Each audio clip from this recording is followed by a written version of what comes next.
September 24 புதன்கிழமை. கெடுத்துக் கொள்ளாதே. மூடனுடைய உதடுகள் விவாதத்தில் நுழையும், அவன் வாய் அடிகளை வரவழைக்கும். மூடனுடைய வாய் அவனுக்கு கேடு, அவன் உதடுகள் அவன் ஆத்மாவுக்கு கண்ணி. நீதிமொழிகள் 18:6-7. ஒரு துளி விஷம் முழு உணவையும் கெடுத்து விடுகிறது. ஒரு துளி சயனைடு ஒருவரை மரணமடையச் செய்கிறது. ஒரு அணுகுண்டு ஒரு பெரிய பட்டணத்தையே அழித்து விடுகிறது. இப்படித்தான் மூடனுடைய வாயானது அவனுக்கு மாபெரும் கேட்டை உண்டாக்குகிறது என்று சாலோமன் ஞானி குறிப்பிடுகிறார். குடிகாரன் தன் சரீரத்தை கெடுக்கிறான், தன் குடும்பத்தை கெடுக்கிறான், தன் ஊரையே கெடுக்கிறான். இப்படி தாங்களும் கெட்டு சமுதாயத்திற்கும் கேடு செய்கிறவர்கள் ஏராளமான பேர் உலகில் உண்டு. அநேகர் தங்கள் வாயினால் தங்களுக்கே கேடு உண்டாக்கிக் கொள்கிறார்கள். வீணான பேச்சுக்கள், அவதூறுகள், பொய்யான சம்பவங்கள் எல்லாவற்றினாலும் சமாதானத்தை கெடுக்கிறார்கள். ஆகாத சம்பாஷணைகள் நல்லொழுக்கத்தை கெடுக்கும். அநேகர் கேலி, கிண்டல், பரிகாசம் என்று மற்றவர்களை புண்படுத்தி விடுகிறார்கள்.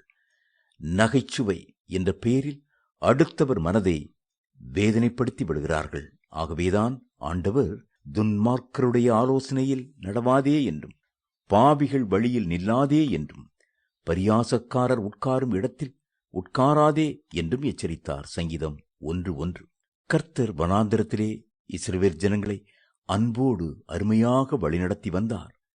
காலைதோறும் தேனிட்ட பணிகாரம் போன்ற மன்னாவை பொழிந்தார்.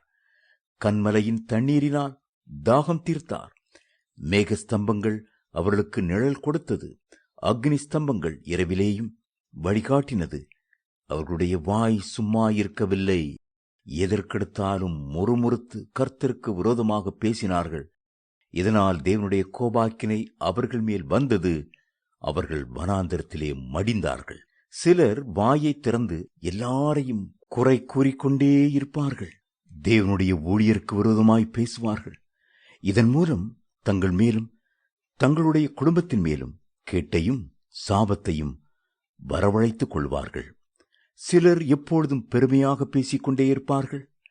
தங்களுடைய படிப்பு, குலம், கோத்திரம் ஆகியவற்றை பற்றி பெருமையாக பேசி மற்றவர்களையும் தாழ்த்தியும் எடுத்தெறிந்தும் அற்பமாய் எண்ணியும் பேசுவார்கள். இதனால் தங்கள் மேலே தாங்களே தேவ ஆக்கினையை அள்ளி கொட்டிக் கொள்வார்கள்.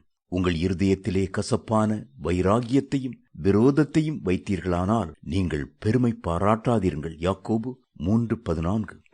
தேவன் பெருமை உள்ளவர்களுக்கு எதிர்த்து நிற்கிறார். யாக்கோபு 4:6. கர்த்தருக்கு முன்பாக தாழ்மைப்படுங்கள், அப்பொழுது அவர் உங்களை உயர்த்துவார்.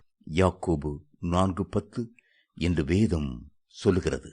தேவ பிள்ளைகளே, நீங்கள் பூமியிலே வாழுவது உங்களுக்கும் மற்றவர்களுக்கும் ஆசீர்வாதமாயிருக்க வேண்டும். ஆகவே உங்களுடைய வாயின் வார்த்தைகளின் மேல் கவனமாயிருங்கள். நாவானது சிறிய அவயவமாயிருந்தும் பெருமையானவைகளை பேசும். பாருங்கள், சிறிய நெருப்பு எவ்வளவு பெரிய காட்டை கொளுத்தி விடுகிறது. யாக்கோபு 3:5.